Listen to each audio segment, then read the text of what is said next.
Thank you, Ollie. It is great to be here in the greatest city in the world. And part of the reason is because I've been looking at the history of technology for a while.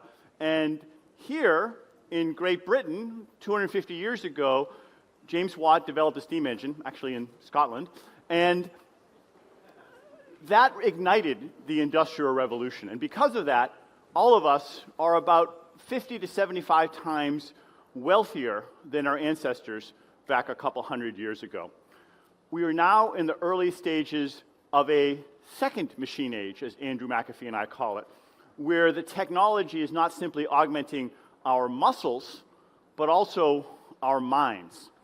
And just as the first Industrial Revolution had profound implications not just for wealth, productivity, and prosperity, but it also had big changes in the nature of work. In fact, there was these guys, the Luddites, who weren't so happy about this new technology because they felt that it was eliminating a lot of their jobs. They were right. It did eliminate a lot of jobs for highly skilled artisans, and it led to a lot of disruption. Yes, wealth was greater, but there's no economic law that says that the benefits will be evenly distributed and that everyone will get a part of it. Today, people are even more concerned because as machines not only augment our muscles, but also our minds, the concern is there's less and less available for we humans to do. So what I'd like to talk to you about for the next 20 minutes or so, and then I'm really looking forward to the questions. I did insist that you guys get a chance to ask questions. I'll talk about this new revolution, this revolution in machine learning, and the way machine learning is affecting some jobs. And I want to make a few points here. So the first one I want to make is that there are many applications of machine learning that are reaching human level of performance or even superhuman levels of performance. However, we are very far from artificial general intelligence. So I'll make a distinction between narrow AI and general AI. And the distinction is that artificial general intelligence is what you see in Hollywood films, you know, the Terminator, machines that can sort of do the whole set of things that people do. Someday, we will achieve that. Maybe in the panel we'll discuss how soon that day is. I think it's many decades away, maybe even centuries away. But what we have already is particular narrow applications that are clearly better than people. And that is going to have, and already is having, a big disruption on the labor market. So if machines are good at some things and humans are better at others, it raises the question, at least for me, which is which? What are the things that machines can learn, and what are the things that we can learn? And what are the things that we each have our comparative advantage in? So to answer this question, I spent a lot of time talking to machine learning experts, including a few here in King's Cross, like Demis Hassabis at Google's DeepMind, and Shane Legg, Mustafa Suleyman, many others around the world, and I asked them how they decide which types of tasks they want to put their machine learning experts to work on, and which ones they say, you know, that's not quite ready yet. And what we did was we developed a 21-question rubric working with Tom Mitchell, the head of machine learning at Carnegie Mellon University. We wrote that up in this journal, Science, and I'm going to share with you a little bit of that helps distinguish those questions. The next thing we did was we applied the rubric to all the activities in the United States economy. Believe it or not, there's a list of all the tasks that people do in the U.S. economy. I don't know that it's completely comprehensive, but what they've done is they've divided the U.S. economy. The Bureau of Labor Statistics has divided it into 950 occupations, and each of those occupations has about 20 to 30 distinct tasks. Bus driver, school teacher, economist, radiologist. I'll show you some of the tasks for radiologists in a minute. The radiologist has 27 tasks. And we took the 21-question rubric, and we applied it to each of the tasks. And now what I'm going to share with you is which tasks are suitable for machine learning and which ones aren't, and how that we can understand what the implications are for the industries, for the firms, for different geographies, different parts of the country and the world. Here are the main takeaways. I'll show you more details in a minute, but I want to give you the headlines. The first takeaway is that there's a whole set of new jobs that will be significantly affected by machine learning that were never touched before. Whereas earlier ways of technology disproportionately affected low-wage, low-skill work, the new technology is affecting a lot of high-skill jobs. Although the overall trend is still more affecting lower wage work than higher wage work. So it's quite possible this will continue to increase income inequality, what economists call skill-biased technical change. But the other key point is that when we looked at all the occupations, we did not find a single occupation, not a single one, where machine learning just ran the table and did all of the 20 or 30 tasks that humans currently do. In almost every case, machine learning was able to do some of the things that people do, but not other parts. And my lesson from that is that there's going to be a lot of re-engineering and redesign that needs to be done. Entrepreneurs, managers, workers are going to have to think about how they reorganize their work to let machines do part of the job and humans do other parts of the job. And that's what I think the main thing that we'll be seeing over the next decade or two is a great deal of churn and reorganization, not just wide-scale job loss as people talk about in the press too often, but this re-engineering of work. The fourth lesson that I took away from this research is that in part because of this need for redesign, the technology is not enough to unleash productivity. Whether you're a business or a policymaker or an individual, you can't just buy technology and install it and expect to instantly get productivity. Instead, as with earlier technologies, we're going to have to reinvent work significantly. The steam engine led to a whole invention of new industries. Electricity led to reinvention of how factories were organized. Those kinds of reinventions take decades.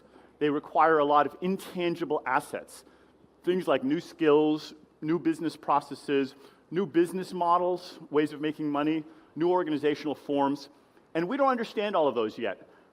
People, entrepreneurs mostly, are constantly testing new ones. Many of them fail. Others are wildly successful and become billionaires. But it's hard in advance to know which ones are going to work and which ones aren't. But without these intangible assets, the technology generally has very little benefit, very little productivity. Ultimately, this leads to what I call the productivity J curve. Looks like a J. I'll do it this way for you guys. At first, these new technologies, believe it or not, lead to lower levels of measured productivity. And then later, they take off. The downward part is because people are spending time reinventing work. The upper part is when they harvest the benefits from those intangible assets. And we see in the data already that we're going through a bit of a J-curve. I'll show you some of those data. So that's an overview of what I'm going to talk about. Let me dive into the details a little bit. The first takeaway is that these technologies are breathtaking. Over the past decade, these are just astonishing progress. People were working on artificial intelligence for 50 years without making all that much headway, to be frank. But then about a decade ago, a set of researchers, I single out people like Geoffrey Hinton, Jaan LeCun, Yoshio Bengio, they pioneered a technique called deep learning, a category of machine learning that has been phenomenally successful. And I'll show you a couple of examples. One is what's happened with vision. There's a big data set that Fei-Fei Li at Stanford put together, 14 million images called ImageNet. Here are 4 of them. And each of these images, the machines try to recognize what's in it. Less than 10 years ago, they were really terrible, maybe 70% accurate. Then you see this steep part of the curve here. This is when Geoffrey Hinton and his colleagues introduced these deep learning techniques using neural networks. Suddenly, they were able to do much, much better, to the point now where they're doing better than humans on the same data set. I don't know whether those are oranges or lemons, but the machine learning system is able to do a better job than people on many of these things. Now, I want to be clear, running out in the wild for self-driving cars, it's not clear that the machines are yet better than humans, but we are on this steep part of the curve where vision, one of the most basic, important senses, is being given to our machines. That's a very important milestone. There are other important milestones, like in speech. All of you have tried talking to Siri or Google Now or Alexa. It's not perfect, but we're in this amazing 10-year period where we're going from humans not being able to talk to our machines to humans routinely talking to the machines. First, very simple conversations, you know, what movies are playing tonight? Is it going to keep raining all week? And the machines will answer back, sometimes correctly, sometimes incorrectly, but it's a real change. When you think of the history of the human race, being able to talk to machines in natural language is very fundamental. And again, it's getting close to human levels. If you go to the AI Index, an organization that I co-founded, we have hundreds of charts like this, all showing the progress in different aspects of artificial intelligence. And each of them has had this significant improvement since about 2010, when deep learning techniques started really becoming very effective.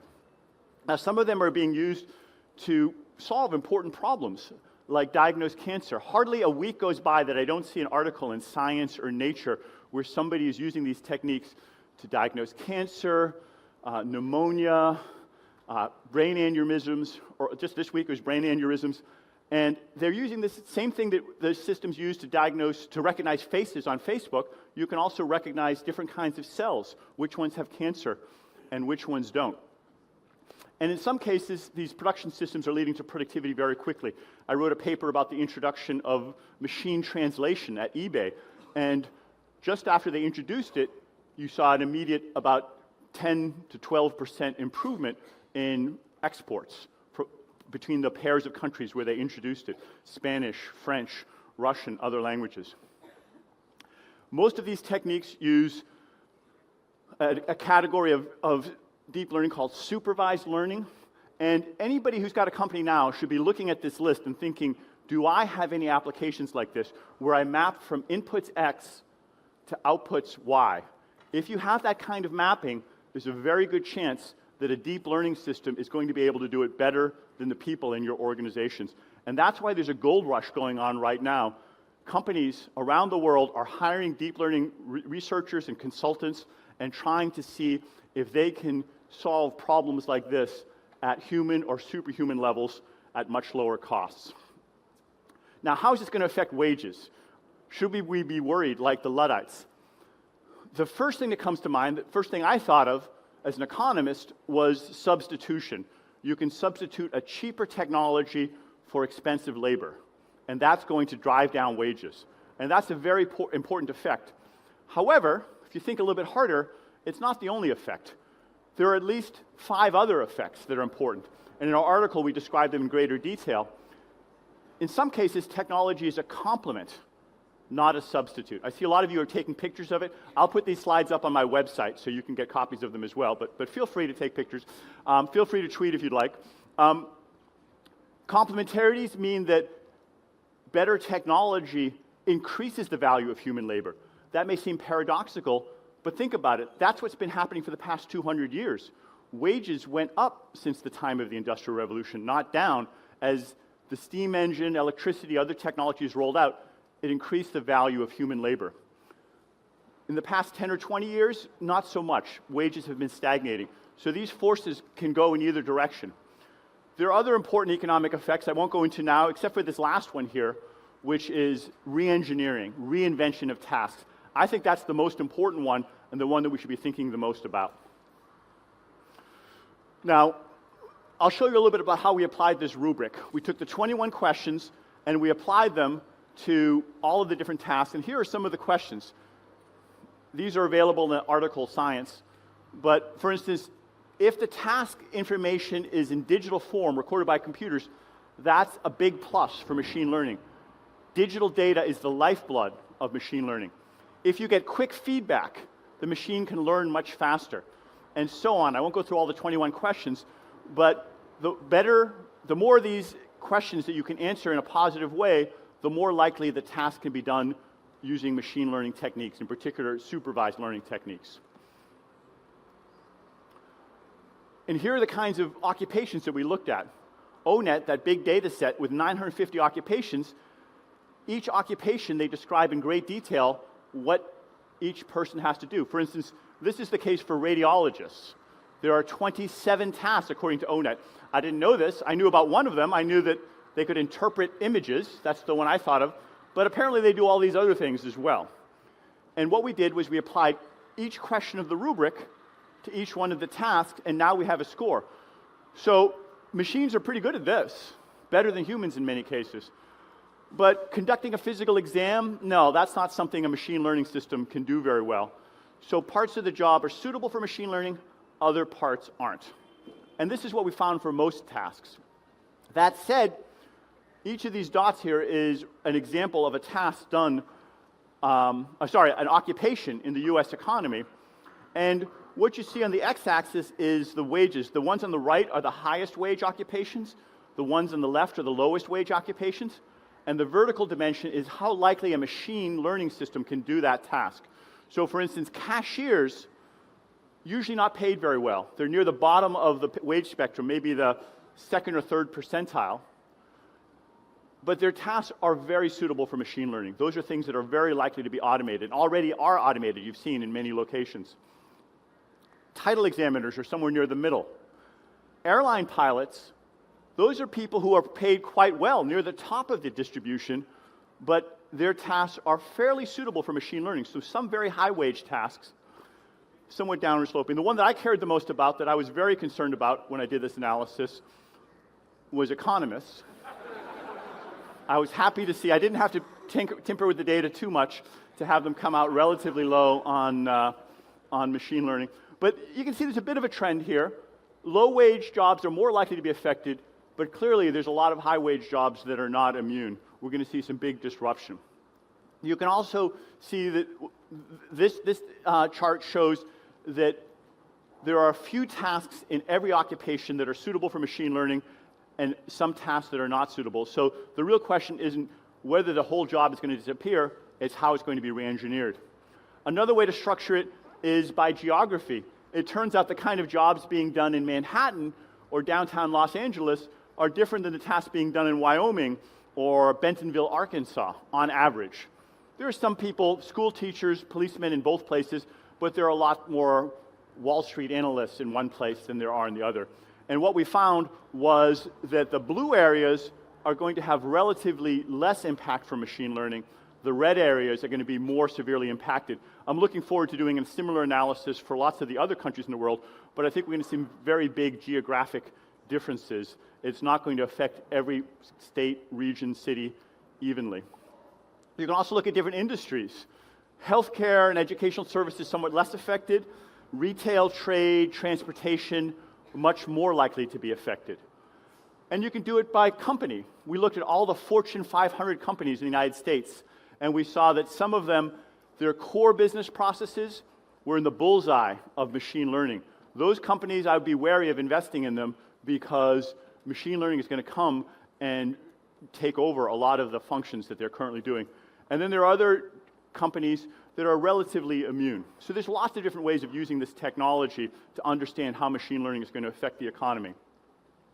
Now, one question that I puzzled over, because I'm really quite amazed at what the technology can do, is why we haven't seen more productivity yet. I would have expected with such an amazing technology that we would start seeing big gains.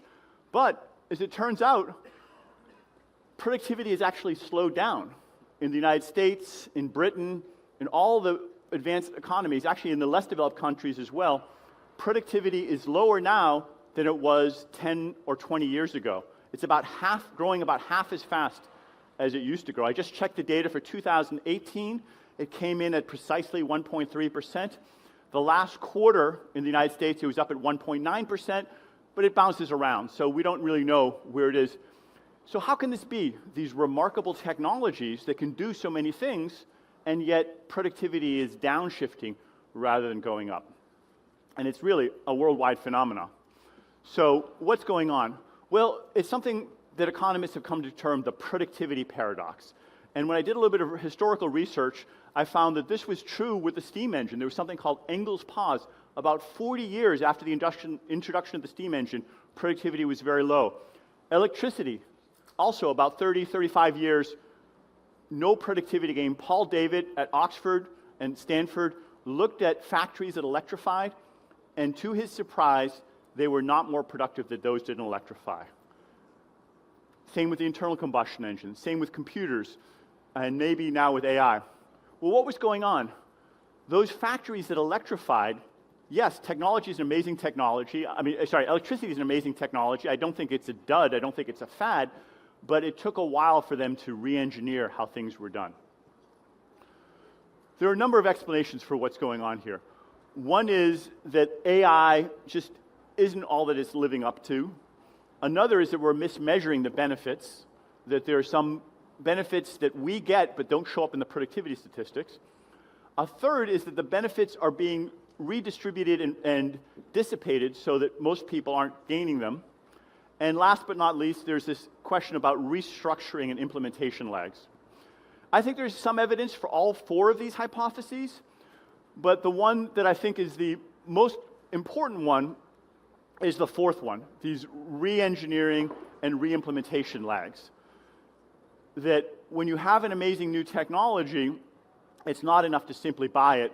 You also have to reinvent your businesses. And if that takes 10 or 20 years, then you're not going to see productivity right away.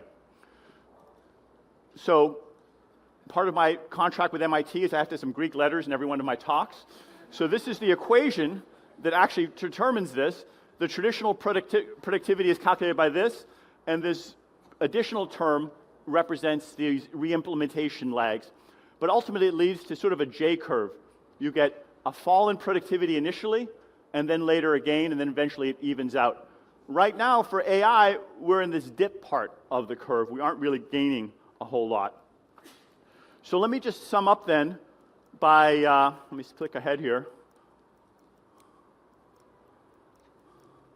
with the key takeaways from this. I would say that many applications of machine learning have reached human or superhuman levels. We can assess which tasks are in each category using this rubric, this 21-question rubric of suitability for machine learning. When we applied it to 18,000 tasks, we found that new high-wage jobs are now affected that were never affected before, but the bigger lesson isn't that one group is going to gain and one group's going to lose, it's that everybody's going to have to reinvent what they're doing. There's a lot of restructuring of work going on. And finally, that we're going to have a great deal of reinvention going on, and that's the real task. The technologists have done their job. They've delivered some breathtaking technologies. Now it's up to the rest of us to reinvent our skills, for entrepreneurs and managers to rethink how they organize work. And if we do that work, then we're going to harvest a set of productivity gains. If you'd like to learn more about this, I've written a bunch of articles about it. You can get it at my website and read a little bit more about it. But I hope that you will join me in working to reinvent the economy so we can harvest the benefits of artificial intelligence. Thanks very much.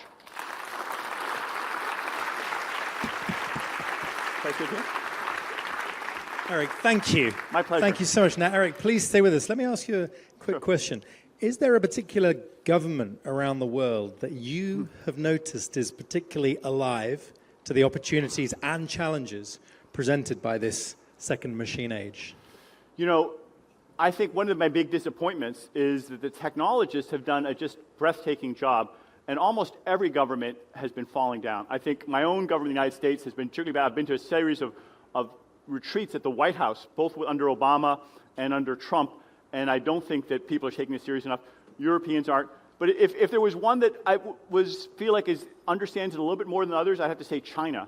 I was over there, and the leadership there understands the potential of artificial intelligence, and they have a top-down government program to invest heavily, not just in AI, but also in the reinvention of the economy. Right, and indeed, on this stage, in less than an hour, Bing Xu from SenseTime will be joining us, one of China's AI that's one of those unicorns. So thank you, Erik. One more time, please stay with us on our panel. But Erik, thank you so much. Fantastic. My pleasure.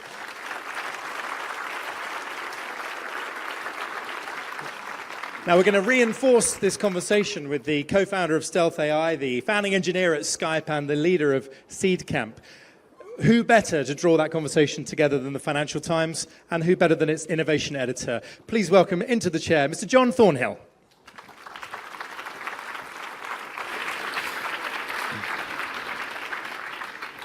Hi. Do you want to sit here? No, that's fine. Well, thank you very much, Erik, for a great introduction to this talk. And it's wonderful to be here today. As Ollie alluded to earlier, my panel has been revolting in a political sense rather than a moral sense, and they wanted to rename the title of this panel.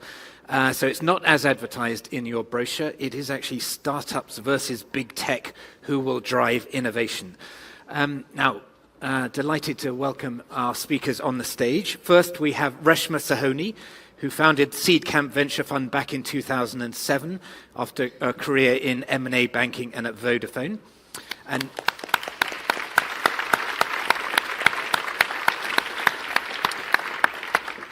Reshma says that she so enjoys her work that she still wants to be running in her 80s, which will give her a very long time horizon. Unless my robot runs for me, then I can. Next, we have Pascal Weinberger, who is a disgracefully young, self-taught computer programmer.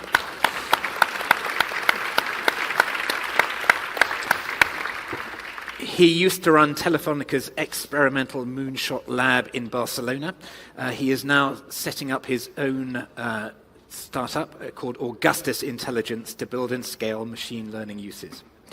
And finally, Jaan Tallinn, who is one of Estonia's and Europe's best-known entrepreneurs.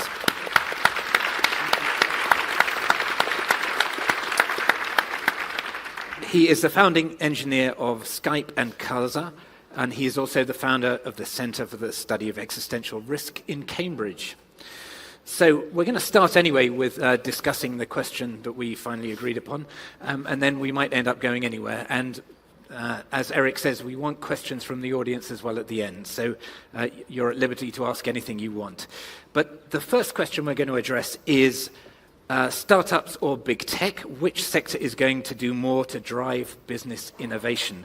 And first of all, I'd just like to go very quickly down the panel and include Erik as well in this, about which one you would go for. So, Reshma, who do you think is going to drive more innovation? Is it going to be the startups or big tech, and why? I mean, first and foremost, it is challenging, and we're seeing it. We are usually first check into startups, kind of pre-seed seed stage rounds, and it is a challenge to fight the big guys. And it's actually not just GAFA. I mean, I was telling a little story before.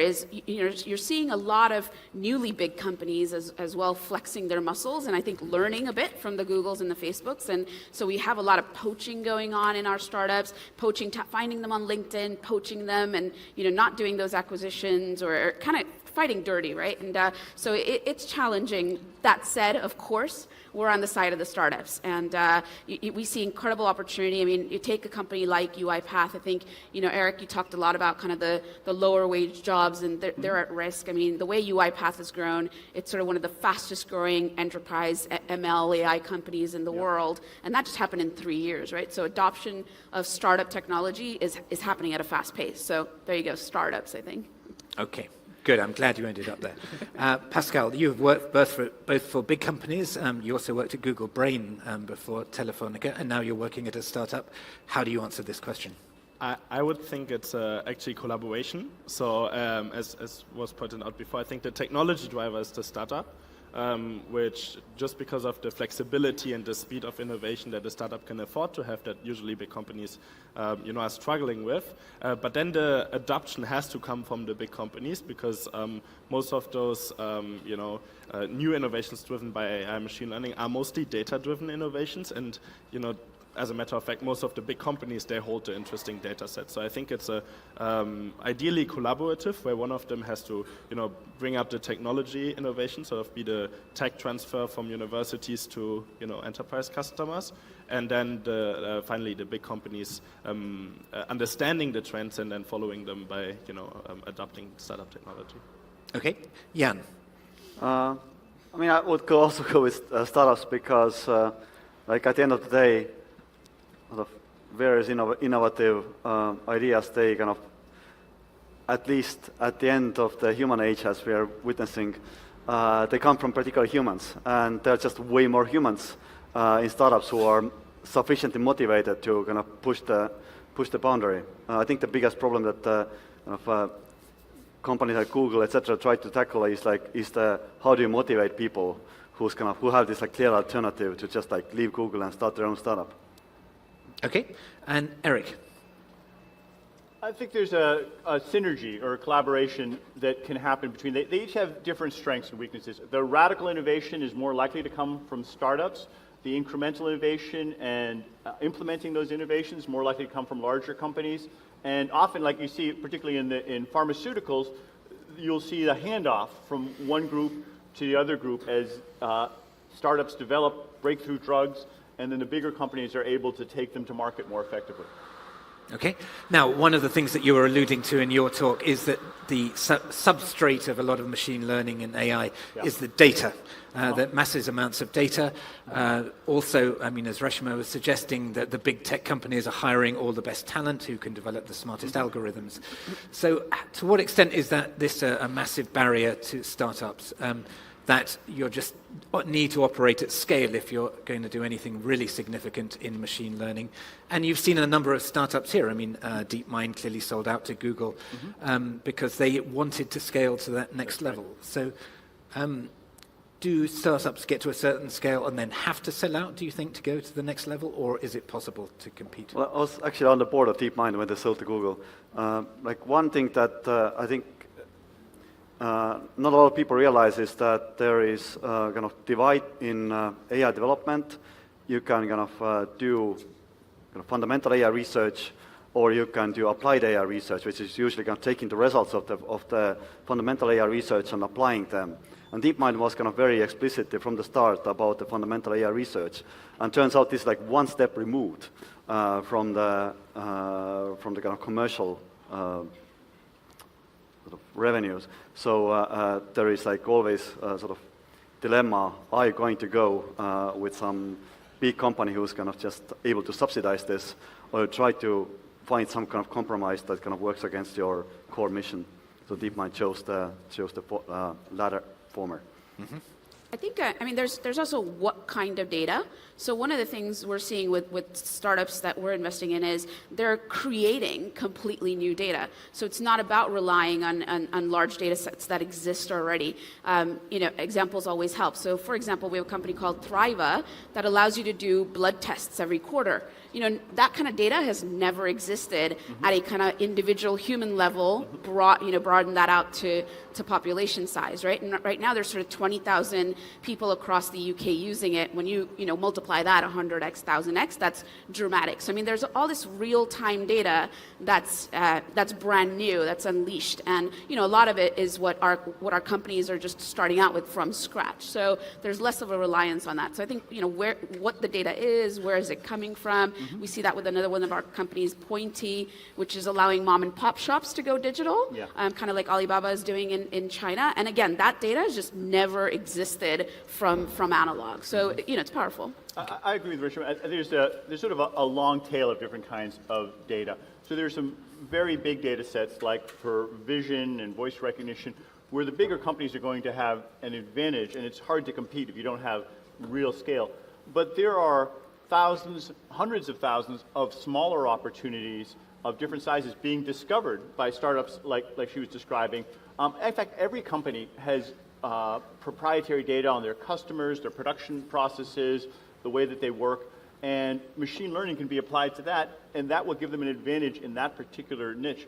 So I think that there are different size opportunities, and some of the small ones can scale quite significantly.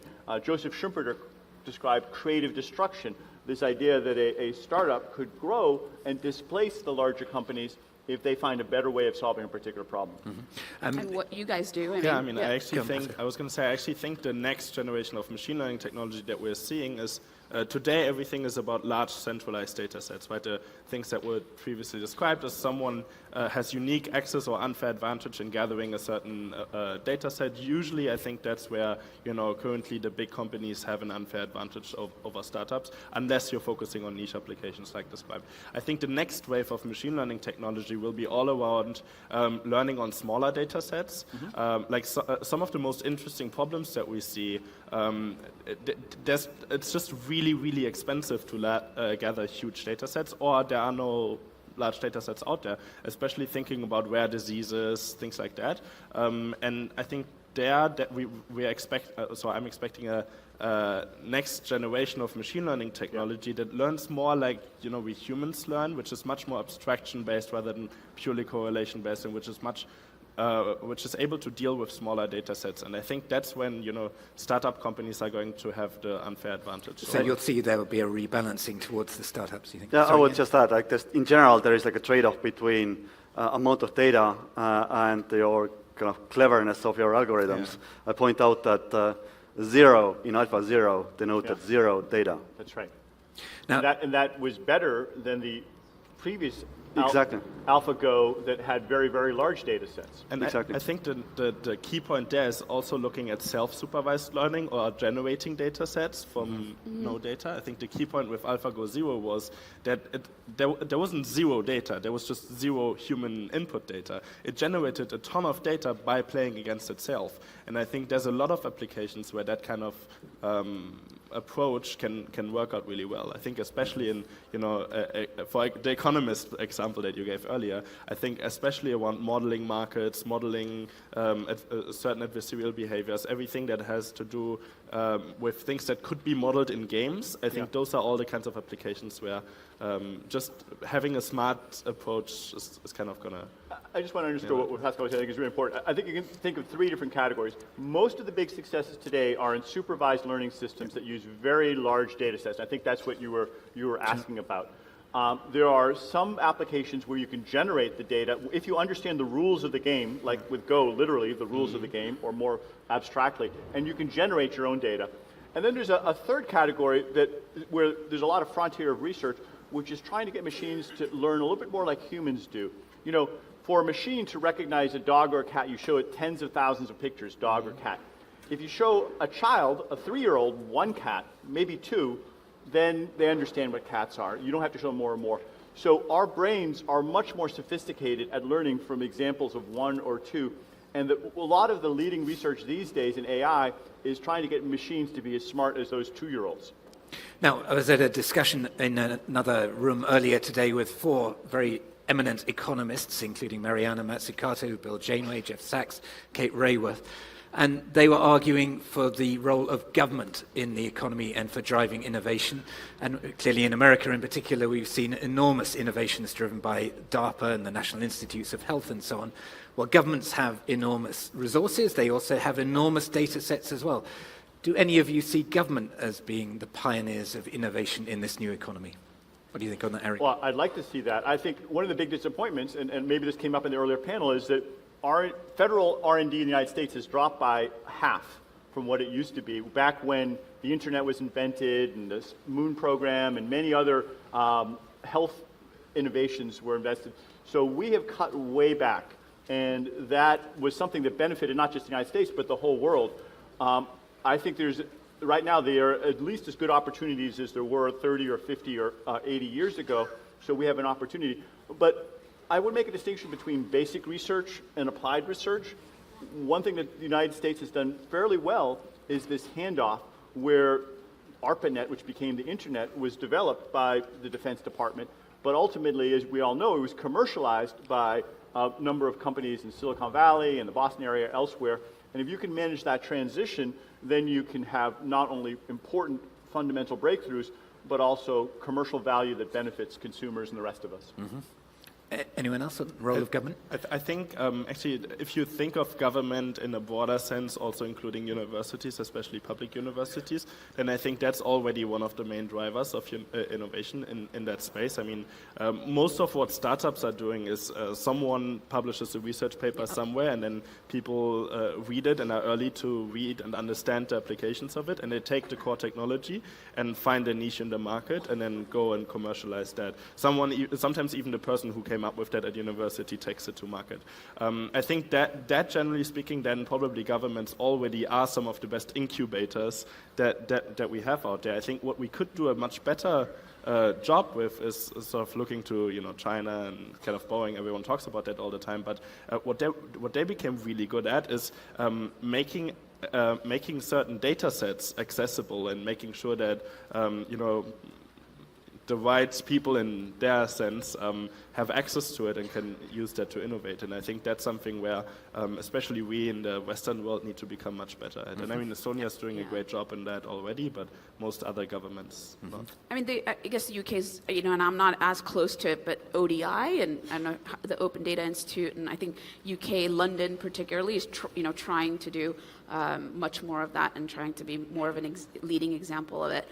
Just on the kind of university connection, I mean, definitely I'll say in terms of the more machine learning, deeper tech investments we do, absolutely, it's the people graduating universities, closely graduating or still in universities that we're backing. Whereas I think in other sectors, we tend to back people, who've been out there a decade or a few years already in the kind of workforce. So it's quite interesting in terms of the talent that we're accessing in deeper tech. It's very close to, the latest research, the latest developments. The one thing I will say back to our kind of GAFA topic a little bit is we also see competition from Googles and the Facebooks, and I see it, I'm on the board of my university, is they're going after freshmen and first year, second year university students, who haven't even lived in the proper world, right? And they're going after these students, much less sort of graduates from some of these programs. So it's highly competitive for that talent. Okay, I have a quiz for everyone in the audience, and actually the people on the panel as well. So, which company returned the most to investors between 2010 and mid-2018? And your choices are Apple, Google, Amazon, Netflix, and Domino's Pizza. Domino's. We all go for Domino's? Yeah. Anyone else want to disagree with Domino's? All right. So the point of this was that a sifted article? Because I feel like I read that. There was, might have been. So the point of this was that there are traditional companies that can also use technology in very positive ways to generate returns. So what do people think about this? I mean, is it only going to be the startups or the big tech companies that are going to benefit, or is it going to be the kind of established companies as well who can use machine learning and AI? I think you brought up a great example with Domino's. They actually have a project that we went involved in, which was looking at quality of pizzas before they sent them out. And they actually use computer vision to sort of take pictures of the pizza before they send it out, and then make sure that the salami is evenly distributed and all kinds of different things. And I think that's kind of it's a kind of a funny example, but to me that was a really impressive case where a company that I certainly would have never thought would be innovating in things like that took a modern technology and applied it to something that's really important to them, which is the quality of the pizza that the customer ends up getting, which is their whole brand value is defined by doing that. And Nike is another great example doing similar things. And I think there are companies out there who demonstrate that that's possible, and but almost always in collaboration with startups. So those projects that were all done with smaller companies that they either acquired or worked with to do that work. There's one important kind of aspect is just domain knowledge. That if you are kind of already have been decades in certain business. In fact, when I invest in startups, quite often one thing that I look for is domain knowledge. Have the founders done something before in that domain that they're trying to now innovate in. Mm-hmm. How is it in America? Well, no, that's exactly right. I think that most of the opportunities are in existing companies. That said, I don't think most existing companies are going to be successful. So Domino's is an exception, and we're going to see a wave of creative destruction, as I mentioned earlier, that is going to wipe out a lot of market value from a lot of these companies. Is that just because the mentality of the companies, they can't change fast enough? I mean, I think that's a big part of it. I think it's customer. Sorry, go ahead. Yeah. No, I think that they have some assets, customer relationships, supplier relationships, but it's hard for them to rethink their business models and make these changes. Another subtler point is that productivity gains are actually wonderful consumers. Believe it or not, they're not necessarily good for an industry. When Warren Buffett sees that productivity-enhancing technology is coming to an industry, he sells. Because an industry with more productivity is one with more overcapacity. And that means lower prices, that means more competition. It's not good for shareholders. So there's a little bit of a conflict there. And that's the way capitalism is supposed to work. Mm-hmm. So you can see these waves of technology coming in, and there's going to be some winners and some losers, but not everyone's going to come out ahead. Okay. I mean, I also think, look, in this room, all of us are deep into our technology and our modeling and algorithms, but at the end of the day, it's all these companies are serving humans, and I think so where Domino's will succeed, even with what seems like a funny example, but it's a customer-centric example of, do we continue to deliver the best quality pizzas, right? And I think most organizations out there just don't do that. I was watching a video yesterday, American Airlines, delaying their flights sort of 10 hours at a time and just aren't telling their customers a real story about what is going on. And in this day and age, you can have complete transparency, and that's not what these organizations are doing. So I mean, at the end of the day, you still need to have a very user-centric, customer-centric point of view to delivering, tech or non-tech services. Okay, now as promised to Erik, I'm going to open it up to the audience very soon, but I have one last question to the panel. I'm glad to see that you're all primed to ask questions. Jaan, you don't necessarily think that machine learning or AI is going to be the most disruptive technology over the next few years, and that if someone is going to kind of supersede the Googles and Microsofts, it might be a company coming from the blockchain space. Is that right? Oh, yeah. I mean, as we discussed earlier, I think what fundamental advantage that startups do have is that they are more flexible when it comes to adapting to environmental changes, like changes in kind of business environment, in technology environment. And it's not clear to me, it's clear when internet came around, it was like a really big environmental change, so to speak. So it gave like an opening for kind of things like Google, companies like Google, etc. But now that internet is sort of like mature in some sense, it is not clear like how easy or how many kind of big disruptive things there might be. However, I think like blockchain is sort of like a ray of hope in that sense. So if somebody told me 10 years that like there is a company that was started like a couple of years from now and is bigger than Google, my kind of first bet would be it's in blockchain space. Okay, right. We have some questions, I believe, down here. These two gentlemen. Do we have any microphones? Here comes one. Great. Feel free to say where you're from. You don't have to. Callum Chase. Erik, you do a great job of describing how we're going to see a lot of churn in the next couple of decades, but not massive technological unemployment. I'd love to know what you think a bit further ahead than that, well before the AGI that Jaan spends his time defending us from. Right. Do you think we are going to see massive technological unemployment, and if so, what should we do about it? Yeah, I think that there are, as I mentioned, artificial intelligence, we're far from it, but it will happen. At some point, there's no law of physics that prevents machines from being better than humans at just about every task. And when that happens, then humans will go the way of horses. And I wrote an article with that title, that there's not a lot of value. If somebody gave me a horse today and they said, here, you can pay them $0, I would be like, oh, I don't really have much use for a horse. And I think we will reach that stage. Now, is that mass technological unemployment? That depends a lot on our choices. That's not a decision that the machines are going to make. That's a decision how we decide to share the bounty. Because in that world, we will have massively higher productivity than we do today. We'll have massively more wealth. There'll be no need for poverty.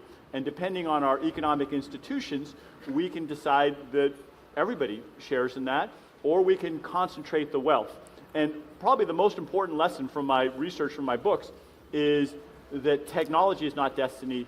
We shape our destiny. So as we start moving towards that kind of a world, we need to be very conscious about what values we want to embed in our society and our machines, and who we're going to elect for our leaders, what decisions we're going to make, and whether or not we move towards a world of shared prosperity or one of increasing concentration of wealth. Okay, other questions? This lady down here, and then I'll come back to you. Hi, Arohi here from the Future Society. I'd like to touch upon some of the geographic points that were raised by some of the panelists. So, taking into account the role of big tech, the role of startups, and the role of government, which part of the world do you think in the next 5 to 10 years will lead in innovation? Thank you. Well, quite clear the answer to that is Estonia, isn't it? Yeah. Jaan, But after that. It's true. do you want to have a go at answering this question? I kind of missed the bulk of the question, sorry. What part of the world? Okay. Which part of the world is likely to lead innovation? Yeah, I mean, Estonia has gotten in a kind of interesting place, and there are actually better people at this conference to speak about it than I am.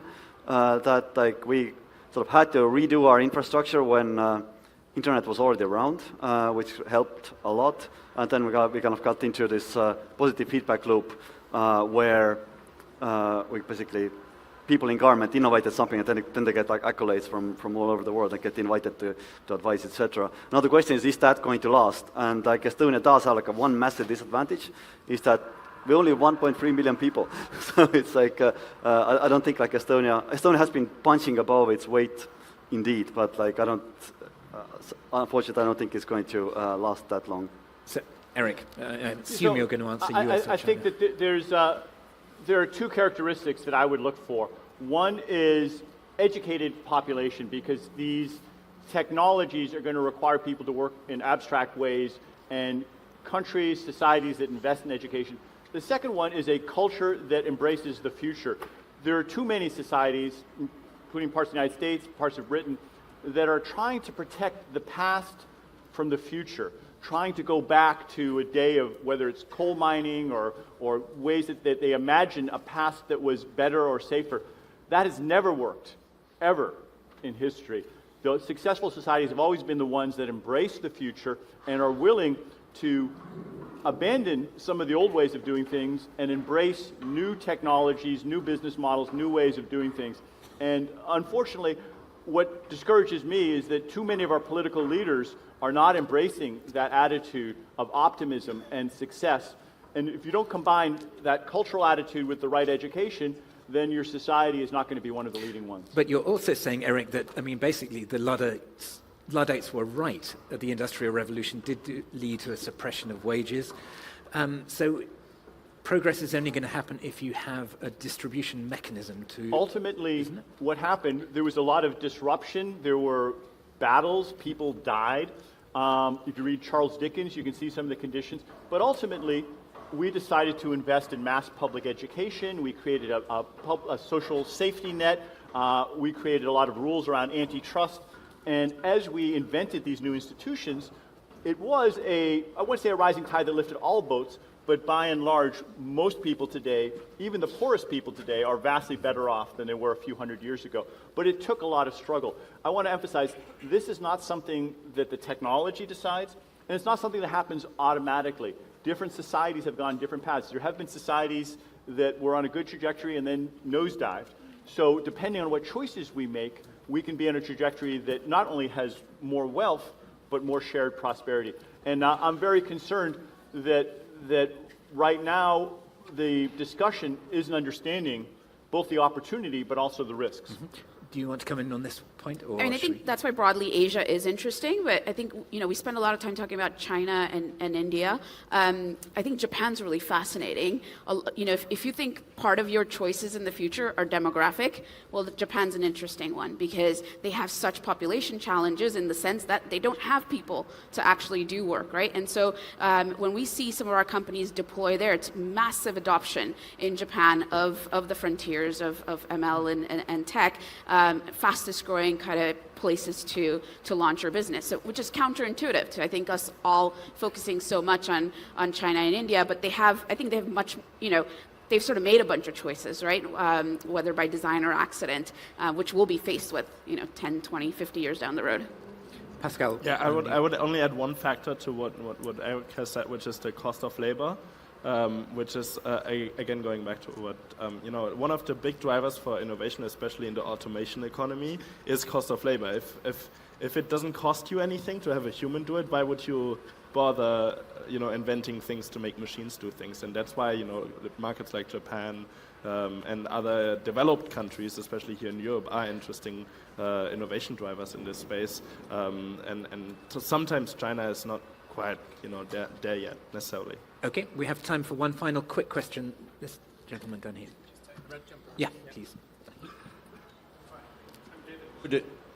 I'm David Wood, Chair of London Futurist. I want to go to the rubric that you mentioned, Erik, by which you decide which jobs might be vulnerable to machine learning. How robust is that rubric against the various new trends in machine learning, things which aren't here today but which might become more successful quite soon, things like not just learning from mass data, but learning from one shot or two shots, the improvements in transfer learning, also the artificial emotional intelligence, or even things like probabilistic learning, which Stuart Russell was talking about earlier. Right. How much might that upset your analysis and lead to more jobs more quickly being disrupted? Quite a bit. So that rubric was designed specifically to look at machine learning, supervised learning systems. We're developing 2 new rubrics to look at other categories of machine learning. But one of the bullet points I dropped over very quickly was that there are other inventions that I haven't thought of yet, maybe nobody has, that will quite possibly change what's going on. That said, supervised learning systems, machine learning systems, was really a quantum improvement in what we had before. And I don't know that there's going to be that list of important technology you're describing. Many people are working on them, and we may see one in 6 months or a year. We may not see one of those breakthroughs for 10 or 20 years. I don't know. But we do know that for right now, the supervised learning systems are, even if there's zero additional innovation, those systems would diffuse and affect all those different jobs throughout the economy. But I think that this methodology of developing a rubric could be applied, and as soon as we understand some of the other new technologies better, I would want to do the same thing for those other ones. We're doing one for robotics, we're doing one for rule-based systems, but I think your point is well taken that new technologies will continue to evolve and will affect tasks that are not yet on that list. So economists are safe, but is anyone else on this? No? All right. Well, I think we must end it there, but thank you very much to all of our panelists for a great discussion.